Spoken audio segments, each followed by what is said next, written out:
Tere, olen Kaire Pajuka ja mina olen Magrada brändilooja ja juht. Miks mina hakkasin ettevõtjaks? Ma olin ju 35-aastane, kui alustasin Magradaga, ehk päris juba pikk kogemus, väga erinevad eluvaldkonnad. Alustasin oma karjääri raamatupidajana. Olen töötanud varasemalt kinnisvaras, hambaravis ja siis tuli selline elumuutus, et nüüd hakkan ettevõtjaks. Mul ei olnud hirme.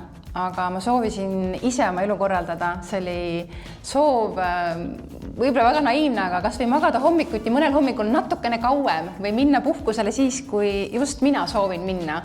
Ehk et sellised pisikesed soovid ja unistused ja loomulikult ajapikku on need soovid ja unistused kasvanud ja see on väga ainuõige otsus hakata ettevõtjaks. Magradal saab järgmisel kuul 10 aastat ehk tähistame oma esimest minijuubelit. Ma ei arvanud kunagi, et Magradast sellest saab minu töö ja siis ühel hetkel taipad, et see miski, mis on kogu aeg olnud sinu kõrval, võib saada hoopiski sulle selleks, millega sa hakkad igapäevaselt nii-öelda leiba teenima. Minu vanaema oli apteeker ja siis koduste vahenditega, nii nagu me nõukogude ajast tuleme, oli väga loomulik, et kõik tehti kodus ise, ka salvid, tinktuurid, tõmmised, et selline igapäevane naha eest hoolitsemine oli hästi loomulik, isegi vanema tegi seepi, et oli see aeg, kus vanema tegi ise ka kodus seepi, et käisime saunas kord nädalas ja siis selle sama seebiga pesti juuksed keha ja see oli kõik väga toimis.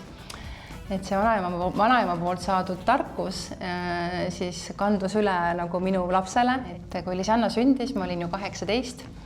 Eesti oli olnud mõned aastad iseseisev ja poelettidel oli väga palju sellist uut välismaist kraami, ilusad värvilised pakendid, aga mida need tooted tihti sisaldasid, me ei teadnud seda. Ja Lisannal oli 3-kordne ristallergia ja tuli leida siis lahendus, kuidas päästa nii-öelda oma lapse nahk. Mul on väga palju unistusi, mul on soove, mis soovin lihtsalt realiseerida. 5 aastat tagasi tegin sellise 10-aastaku plaani ja siis oli kirjas, et 5 aasta pärast avame Magrada poe. 6 aasta pärast me teeme seda. Me kolime ja tuleb oma selline mõnus salong koos oma poega, ehk et see unistus saab teoks. Mul on olnud veel unistus avada Vahemere ääres oma spa.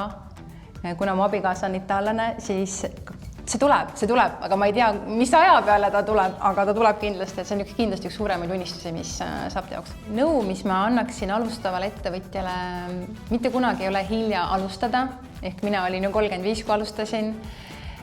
Ja teine nõu on kindlasti see, et usalda iseennast, kuula seda, mis räägib sinu hing ja mis räägib sinu süda. Ehk et neid, kes annavad kõrvalt nõu, neid on palju.